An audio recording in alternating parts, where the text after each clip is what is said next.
Welcome. Thank you for watching this teaching video from Oak Tree Community Church in South Bend, Indiana. Please check out our other videos and don't forget to like and subscribe. Our mission is to help people come to know Jesus better and love Him more every day. We believe this will not only help our own spiritual growth, but also help us better influence the community and the world for Christ. For more information about Oak Tree, please visit us at oaktreechurch.com. There you'll find past message series, online giving options, and more information about our discipleship process that we call The Path. Now enjoy this message. We'd love to hear from you in the comments or the website contact form. Thank you.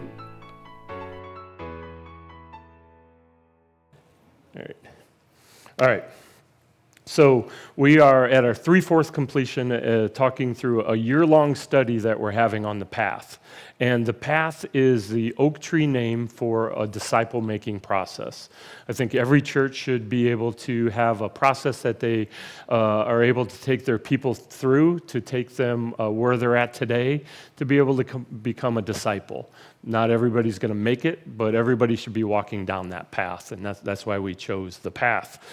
So we actually wrote a book about it. Daniel did. It's a royal we there. Called The Path. We have taught on this in the past. These booklets are available out in the lobby. Pick up a couple, read one, give them to your friends, family, and so on. For those of you joining us online, thanks for joining us online.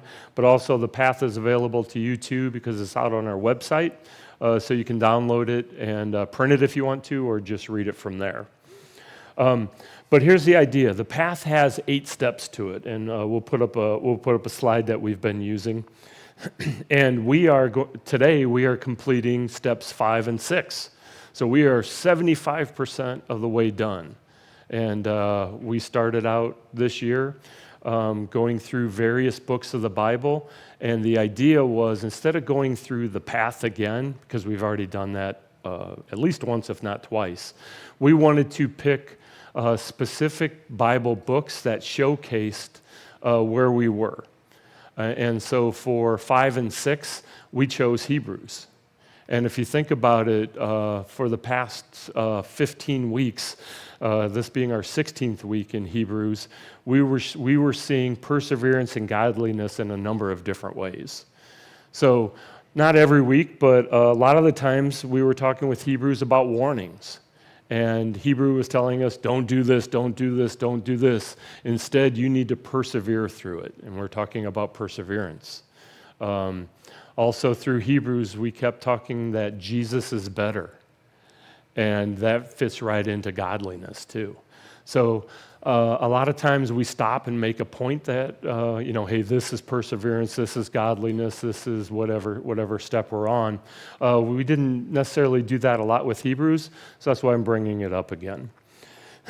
And by the way, Daniel is going to be doing a recap next week.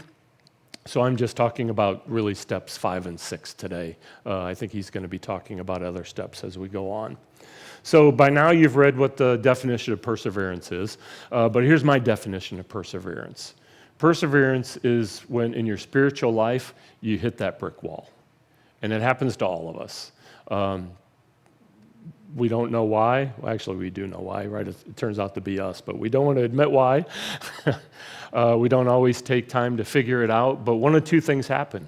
First, we can curl up into a ball and cry, and that's not that bad, right? Because the idea is, yeah, you might have failed, and that's okay. You might have taken on too much, but you need to figure out what went wrong, and then you can just try again. You can try again as many times as you want. But sometimes you get it right, and you trust God, and you get through, and you persevere, and that can be an awesome thing. And then the second definition is godliness. Again, I'm sure you read it, but in my mind, what godliness is part of a cycle of the path, and it starts with step 3, which is knowledge, and that means you know something now that you didn't know in the past. You either read it in the Bible, you heard it in a message, you heard it someplace, and you said, wow, that's new.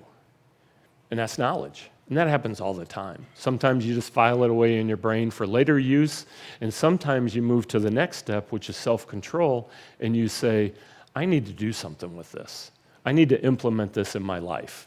And I need to implement it now. And ideally, you make a little plan on how that's going to happen. Sometimes we just jump right in, though, right? After self-control comes perseverance. If you're making changes in your life is going to push back at you. And so is the whole world's going to push back at you. There's going to be temptations. There's going to be problems. There's going to be things that you need to work through. But at the end of the day, if you do persevere in there, you hit the godliness step. And that godliness step says that you're one step closer to God, that you have aligned whatever the change that you made in your life, your viewpoint, your actions, and you're closer to Jesus than you were before. And I see, like, if this is my path, right, the godliness is where you actually take that step and where you can say, I know Jesus a little bit better, so I'm able to love him a little bit more. Which is why we go through the past, too. All right, we're also 3/4 of the way through our spiritual maturity clock. So the idea is that we can sum up, the idea is that we can use the 4 seasons to help us see where we are on our spiritual maturity. If we can go to the next slide. We are at the end of summer in our discussion. Daniel's going to take us through spring, summer, winter, and fall. But you can see the attributes of summer. We are more of an adult. We are making decisions. We're doing things with God. But summer can also be a time of drought where we are already a Christian. We know things, but maybe it's a little dry time for us. It's also a time where God can actually prune us too. So it's a time of pain, or can be a time of pain in our adult life. But again, we need to survive and persevere. And the third thing we're at the end of today is the book of Hebrews. We're going to be going through chapter 13 today. And if I had to summarize the book of Hebrews, I would say that the book of Hebrews' main focus is Jesus is better. And Daniel, Philip, and Matt all taught on Hebrews, and we saw that Jesus was better than man. Jesus was better than angels. Jesus was better than the priests. Jesus is better than, insert whatever you want to there. Jesus was always better. Last week, Daniel provided us with some practical information. He had a slide that said, "What are we holding on to in our lives that is more important than our relationship with Jesus?" And that hit home for me. I don't know about you, but I'm sure that there's some things in my life that I'm not going to tell you that I'm holding on to that I need to let go of so my relationship with Jesus can get better. We also saw a number of warnings in Hebrew. If you can go to the next slide. So this is an older slide that we have here, but you get the idea. And the idea is, at some point in time, all of us neglect God in some way or another. And we drift away. Now, a lot of times we realize we're drifting and we come back. And sometimes we don't. And if we don't, there's a series of things that can actually happen to us, and they get worse and worse and worse. And we saw these as part of Hebrews. And the writer of Hebrews was actually watching this happen, real time.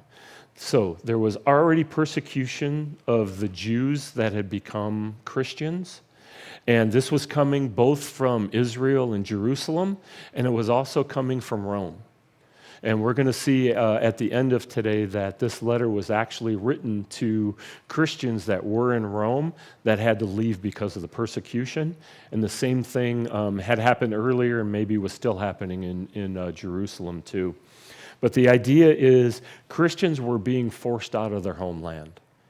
And as they moved to new places, there was persecution there, right? New people coming in, nobody wanted Christians in their land. So people were having trouble finding work. They were being thrown in jail, sometimes beaten, sometimes killed. And guess what? They felt abandoned, right? They felt that, why are we following Jesus when all these bad things are happening to us? And they were starting to drift away. So this letter of Hebrews is an encouragement. And in chapter 13, we see a summary. But in chapter 10, the writer laid out how Jewish Christians and Christian and Gentile Christians should act during this time. And he came up with three things that must continue, and they are faith, hope, and love. And we see this in Hebrews chapter 10. So in Hebrews chapter 10, verses 22 and 24, it says, "Let us draw near with a sincere heart in the assurance that faith brings us, because we have had our hearts sprinkled clean from an evil conscience and our bodies washed in pure water. And let us hold unwaveringly to the hope that we confess, for the one who made the promise is trustworthy. And let us take thought of how to spur one another on to love and good works." So how are the people to hope? With faith, love, and hope. Or how are they to cope? Now we see faith being the main topic in chapter 11. And then in the first part of chapter 12, we saw hope being the main topic. And guess what's the main topic of chapter 13? Yeah, that would be love. So let's get into Hebrews chapter 13. And we see right off it starts with love. So Hebrews chapter 13, verse 1, "Brotherly love must continue." That's it. Previously, the writer told us again about these Christians that were falling away from Christ, and the warning signs that he saw that people were drifting. And I'm sure that you've seen people do that, right? Because when our love for Jesus falters, it seems like our love for our fellow Christian also falters too. We lob everything together. So this verse, "brotherly love must continue," is going to be the key verse for this chapter, and we really need to review all these verses under that lens, right? It's all under brotherly affection. So what is brotherly love? Brotherly love is called Philadelphia, and I'm positive Dana will say it's more Greekly than that, but if you think about it as the city of Philadelphia, right? It's the city of brotherly love. And the idea is the love that Christians have for their Christian brothers and sisters. So the writer is saying, hey, a lot of Christians have gone through a lot of problems, and they're falling away from the faith. But it's our job as fellow Christians still to show them brotherly love. And how do we do that? Same way we do today, right? You check up on people, even if it's sending a text, hey, how you doing? You help meet their needs, maybe you take them to lunch. Really, the choices are endless. And by the way, brotherly affection is going to be the main topic, or is going to be the topic for the next 11 weeks here at Oak Tree, because, 7? It's 7 on the list of the 8 traits that we need to go through. So Daniel will further discuss what brotherly affection is.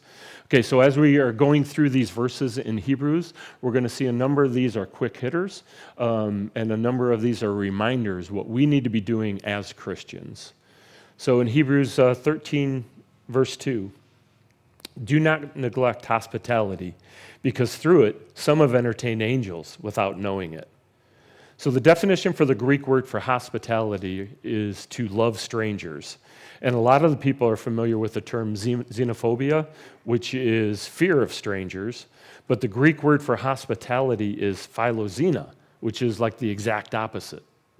So love strangers. So for this verse, we are focusing on loving strangers that are Christians. And at the time that Hebrews was written, this would mean that Christians were under duress. As I said, they were under political duress, but still they needed to have your love. They needed to have support. And as Christians, they should be giving that to other Christians, and they should be expecting it from other Christians too. And during our time, we still need to do that. That's still true. We've gone through various books of the Old Testament, and we've seen examples of hospitality, and that even meant physical protection. So we see during this time, especially, that Christians had to help other Christians from physical attacks against themselves too. Now we're fortunate enough in the United States that hasn't happened a lot, but we certainly see in the news, as Daniel brought up, it does happen, and it is happening here. We also see in the Old Testament where we've entertained angels without knowing it. In chapter 18 in Genesis, Abraham entertained angels. In 19, Lot entertained angels, and we also see Gideon and others have entertained angels. And especially troubling times, we as Christians should provide hospitality for other Christians. So we frequently have guests here at Oak Tree. So how should we act? Welcome them, right? Ask if they have any questions. Do your best to answer them. And personally, I think we're doing a good job about that or around that here. We can always be better. Occasionally, we have Christian speakers that give the message for the week. When that happens, we generally take them out for a lunch, and that means 3 to 4 hours talking to them about their ministry. As Christians should. What are you doing? Catching up with them, or even learning about their ministry for the first time. And generally, in many cases, or most cases, as a church, we supply that person with a monetary gift if they delivered the Sunday message. So it's Christians taking care of Christians. All right, Hebrews chapter 13, verse 3. Remember those in prison, as though you were in prison with them, and those ill-treated as though you too felt their torment. So this verse is for fellow Christians, but that are in prison because of their faith. So in AD 64, Rome started an empire-wide persecution of Christians. And we see that Paul was martyred for his faith during this time. In a little bit, we're going to see a man by the name of Timothy that was released from prison. And again, these are real-life events where people were arrested, maybe beaten, thrown in prison, and sometimes killed because of their beliefs. Now, Roman jails didn't treat their prisoners very nicely at all. They did allow others to bring in food and other items to benefit the prisoners. And I see the writer saying, hey guys, we need to put ourselves in the position of the prisoner. They were put in jail because of their beliefs. And guess what? You have the same beliefs that they did, so you could easily be thrown in jail too. And if you were in jail, would you want others to help you? Of course you would. So we need to help those Christians who have been put in jail because of their faith. Now, does this mean that Christians should only focus on imprisoned Christians? No. I mean, there's some great prison ministries that focus on evangelism for exposing non-Christians to the gospel. But we shouldn't use this verse out of context. This verse is to specifically help fellow Christians who are imprisoned for being a Christian. All right, Hebrews 13:4. Marriage must be honored among all, and the marriage bed kept undefiled, for God will judge sexually immoral people and adulterers. Again, this is for Christian, and it's a reminder to keep marriage holy. Marriage was created by God with Adam and Eve, and Jesus said in Matthew 19 that what God has joined together, no one should separate. It's all of our Christian responsibility to uphold this honor. And if we go back to Hebrews, the writer said that God will judge sexually immoral people and adulterers. And this can happen in a couple different ways. Under the Mosaic law, the penalty for that was to be stoned. The penalty that was death. In today's world as Christians, Jesus will forgive our sins, but we can still lose our heavenly rewards with sexual immorality and adultery. And definitely, this verse reminds us, God is going to judge each and every one of us. All right, Hebrews 13, verses 5 and 6. Your conduct must be free from the love of money, and you must be content with what you have. For he has said, I will never leave you, and I will never abandon you. So we can say with confidence, the Lord is my helper, and I will not be afraid. What can people do to me? So at face value here, the issue is we need to be free of the love of money. And I agree with that. This does not mean that money is evil. It does mean that the love of money is evil. But we all need to have money, right? We all need to have money and jobs. We all have bills to pay. And that's not the problem. It's great to have a good job. And that's not the problem. But if we only focus on working and we're omitting our family and we're omitting God out of it, that's the problem. And if that's the case, then we're taking away from God. And as the writer says, we need to be content with what we have. But I think there's more to this set of verses than I just said. There's a couple quotes in here. And the first quote is, "I will never leave you and I will never abandon you." And that's a paraphrase from Deuteronomy 31:6. And Deuteronomy 31:6 says, "Be strong and courageous. Do not fear or tremble before them, for the Lord your God is the one who is going with you. He will not fail you or abandon you." Those are strong words there. And the second, we're not going to put up on the screen, but "The Lord is my helper and I will not be afraid. What can people do to me?" That's a direct quote from Psalm 118, verse 6.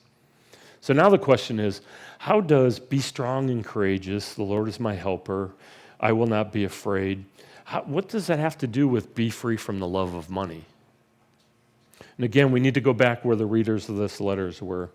It seems when Jews converted to Christianity, which is absolutely a great thing, they lost their base.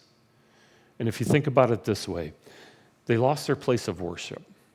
They lost their friends.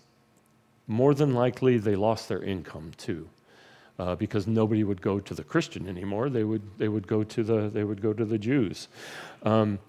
So they lost not only their spiritual family, but they also generally were kicked out of their own biological family too. So they lost everything. And they left after the persecution started happening in Jerusalem and again in Rome. They left when the persecution started happening there. And it had to be awful, right? I've never had it this bad by a long shot, and hopefully you haven't either. I did lose my job at one point, which is one of the things that they were going through, and only one. In my case, it did turn out amazingly well, but there was a period of panic, is the best way to put it. The loss of income and the uncertainty of finding employment was a little bit overwhelming. And definitely scary. So what did we do as a family? Well, we reduced our expenses. We started focusing on money, and that's the problem, right? And it's easy to fall through with that, right? So we shouldn't be focusing on money. We should be content with what we have, but it's easy to panic in that way too. Now, if I put myself into moving to a new area, losing friends, losing family, losing your house, I'd have been totally overwhelmed. I mean, there's no way that we can blame these people for this happening, but I think this verse is in here. I think the writer is telling them, guys, we get what's happening to you. You need to be courageous. You need to stay the course with God. What can people do to you? Be free from the love of money and be content with what you have. And I think those are great words that the writer of Hebrews is saying. And he's also saying brotherly love must continue in here. All right, Hebrews 13, verse 7. "Remember your leaders who spoke God's message to you. Reflect on the outcome of their lives and imitate their faith." We'll see a second request coming up in verse 17 for the current leaders. This is for our past leaders. So if you've been at Oak Tree for a while, remember to thank all your leaders. There's been one since a lot of you have been here. But some of you remember your leaders from the past. We still have a pastor that taught in this church by the name of Al Kanya.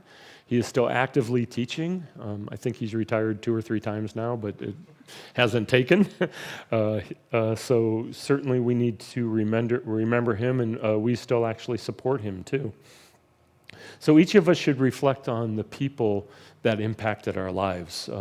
And to me, we should, and I'm sure at that time, especially when you were a new Christian, you reviewed their lives and you reviewed how they acted and what they did, and you tried to imitate them. And I will also say that I think it's also a great idea for you to thank whoever brought you to Christ. Certainly God was involved and God was there, but generally there was a person where you heard the gospel message and you realized you didn't have Jesus in your life and you accepted Jesus. All I'm saying is you should thank that person. Maybe thank your youth group leaders, maybe thank your Treehouse Kid leaders too. They would certainly appreciate that. There's also a piece in here that said imitate their faith. That seems a little odd, but Here's what Paul told the Corinthians in 1 Corinthians chapter 11, verse 1. Paul said, "Be imitators of me, just as I am also of Christ." Now, Paul was in Corinth, and they were incredibly immature spiritually. And Paul spent, it seems, this whole time trying to get them down the road, trying to get them to take it more serious. And Paul told them, guys, just imitate me. And the reason he said that is because they weren't ready to imitate Christ. They needed something physical they could see. They needed somebody like Paul where they can see his actions to do things. But still today, people do this with pastors. And the idea is new Christians especially need somebody to imitate. But of course, as we learn more about Christ, our focus needs to shift from imitating sinful people over to Christ.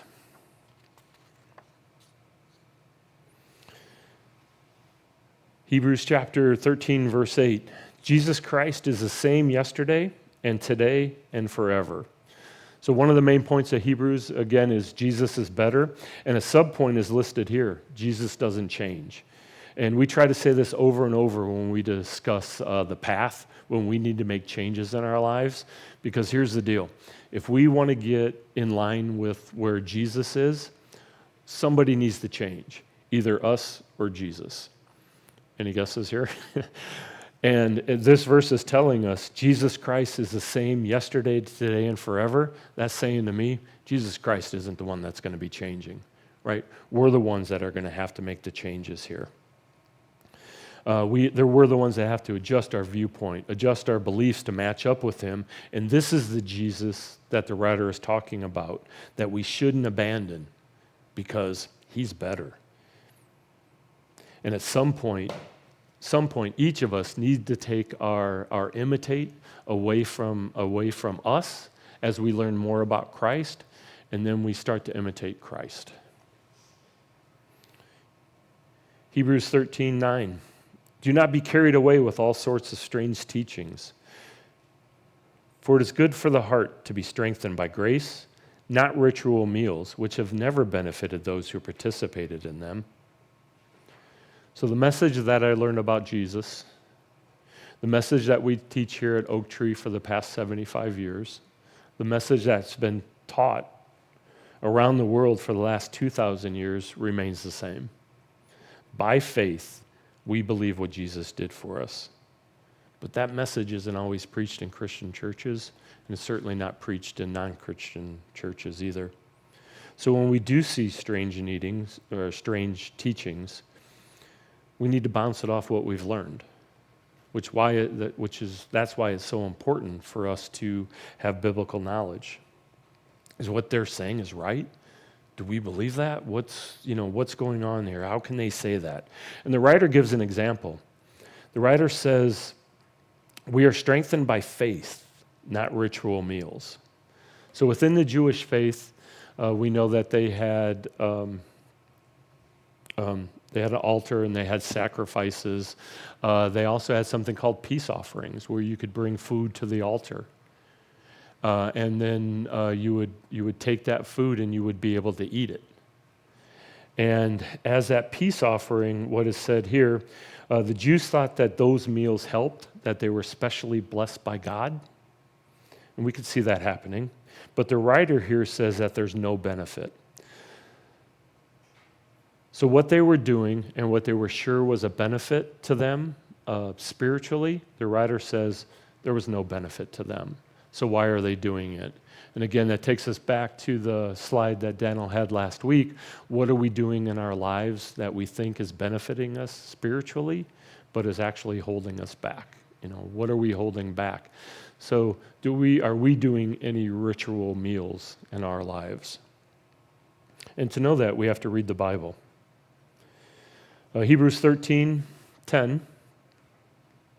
We have an altar that those who serve in the tabernacle have no right to eat from. There's a little wordplay on here that's a little humorous. Jesus is our altar here. And unbelieving Jews have no right to eat from our altar. They have a right to change and become Christians. Then they can come to our altar. They have their own altar, we have our altar. And we'll find out our altar's better. Jews had the tabernacle. They had sacrifices to cover their sins. They had the priests as a go-between between them and God and to interpret the laws. And what do we as believing Christians have? We only have Jesus. But Jesus is better, right? There's no need for priests to interpret the law for us. Jesus sacrificed himself once and for all. We don't need continual sacrifice. No need for priests to interpret the law or to be that go-between. And as Christians, we can pray directly to God. No separate high priest either. Jesus is our high priest. Then Hebrews 10:11. For the body of those animals whose blood the high priest brings into the sanctuary as an offering for sin are burned outside the camp. Therefore, to sanctify the people by his own blood, Jesus also suffered outside a camp. I saw this verse in a new light when I read them and studied them for this message. So, if you sin, you would bring an animal into the temple grounds. There's an altar. A priest would sacrifice that animal, capture some of the blood, and the idea is that blood covers the sin. But the actual sin itself is then placed on that animal. So that animal is now not kosher. It can't be eaten. The only thing that can happen to it is it's picked up, taken outside a camp, and it's burned. Now relate that to what happened to Jesus Christ. Jesus accepted all of our sins for himself. And as a result, he was taken outside of camp, which he literally was, and was crucified. Right? Kind of a cool dynamic there, which I had just kind of put together for the first time. So Jesus went outside of camp for us, and because of that, he's a better replacement.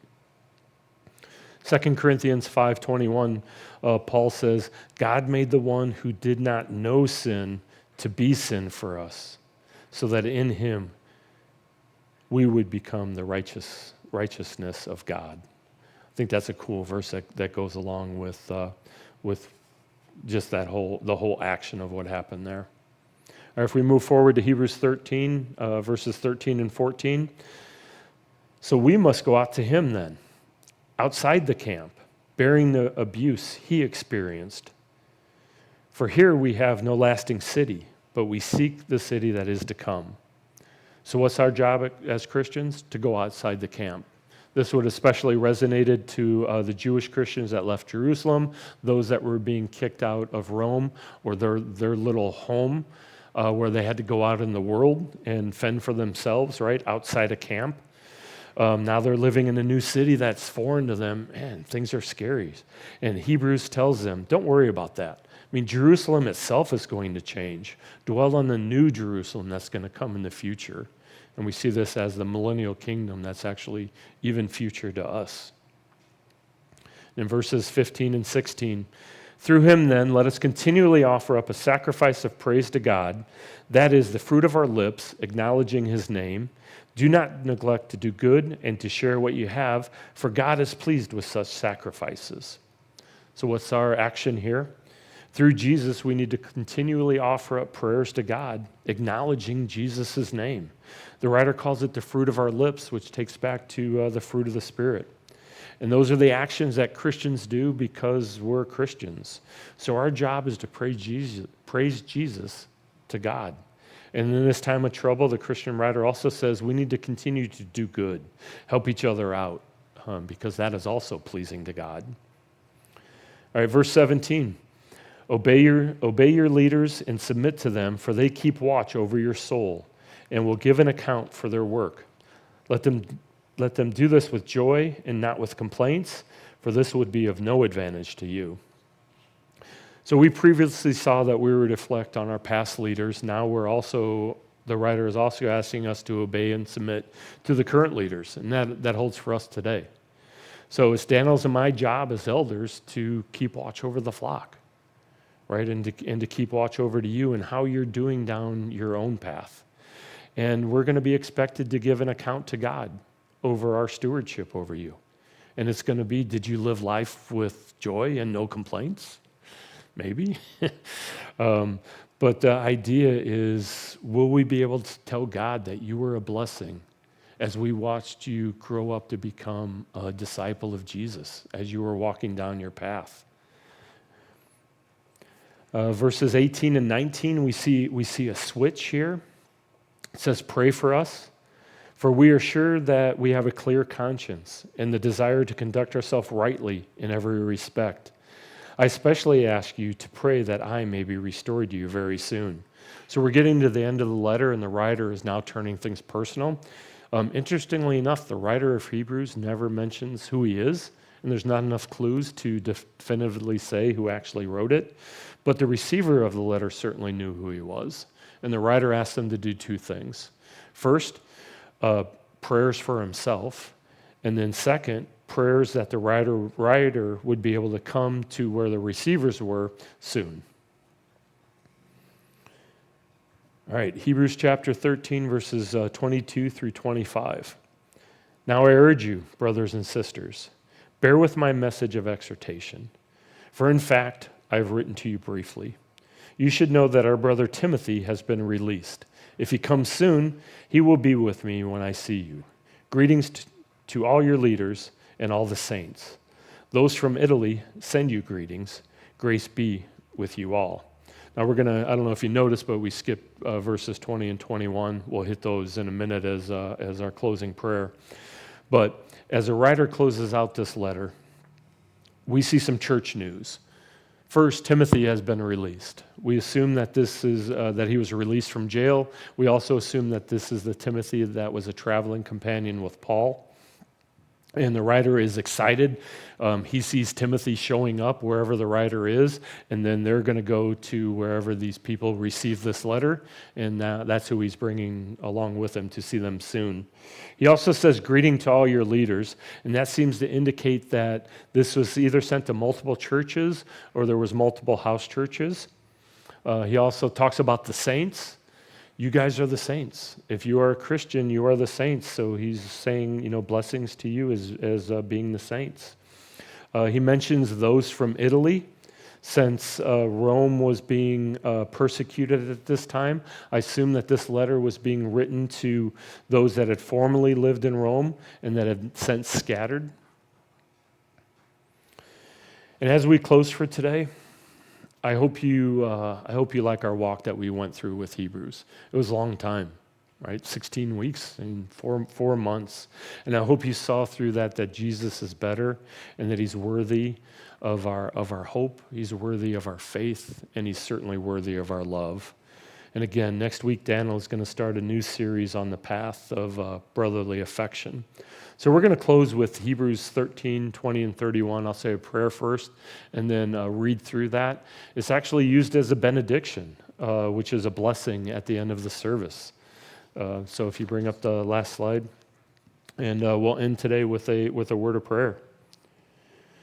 God, we are so thankful for this church here at Oak Tree, as well as all your churches in this world.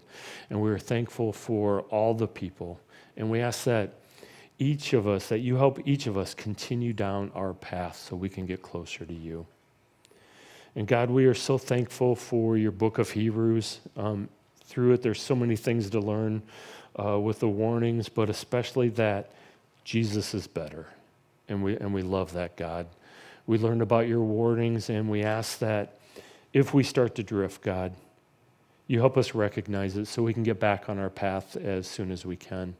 And God, if also we see other people drifting, that as Christians, we tactfully talk to them.